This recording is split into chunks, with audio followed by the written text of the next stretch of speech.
অনেকেই জানেন না, ভোটার তালিকার এই সংকটে সবচেয়ে করুণ অবস্থায় পড়েছেন কোচবিহার জেলার ছিটমহলের প্রাক্তন বাসিন্দারা।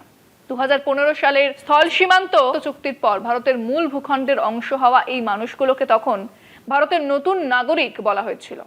দীর্ঘ লড়াইয়ের পর তারা যখন গত কয়েকটা নির্বাচনে ভোট দিতে বিশ্বগুরুর ভারতের ফাদার অফ ডেমোক্রেসির অংশ হয়ে উঠেছিলেন, তখন এই নিবিড় সংশোধন বা এসআইআর এসে হানা দিল হায়নার মতো। দিনহাটার সেটেলমেন্ট ক্যাম্পগুলোতে এখন কেবল হাহাকার আর ক্রোধ। মানে আমি শুধু ভাষাতে বলছি, মোদিজির ভক্তরা গেলে যে ভাষা শুনবেন তা আমি আপনাদের এখানে শোনাতে পারছি না।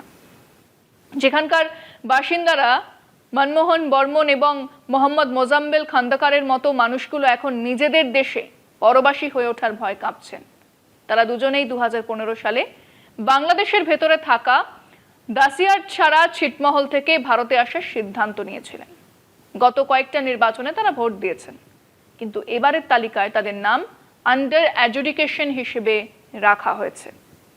দিনহাটার ক্যাম্পে থাকা 58টা পরিবার দ্বারা দ্বিপাক্ষিক চুক্তির মাধ্যমে ভারতে এসেছিল। তারা দাবি করছেন যে তাদের কেন এই সংশোধনের আয়তায় আনা হলো। হামিদা বেগম, নমিতা বর্মনের মতো বয়স্ক মহিলারা ক্ষোভের সঙ্গে প্রশ্ন তুলছেন যে সরকার তাদের ঘটা করে নিয়ে এসে এখন কেন তাদের ভোটাধিকার কেড়ে নেওয়ার চেষ্টা করছে।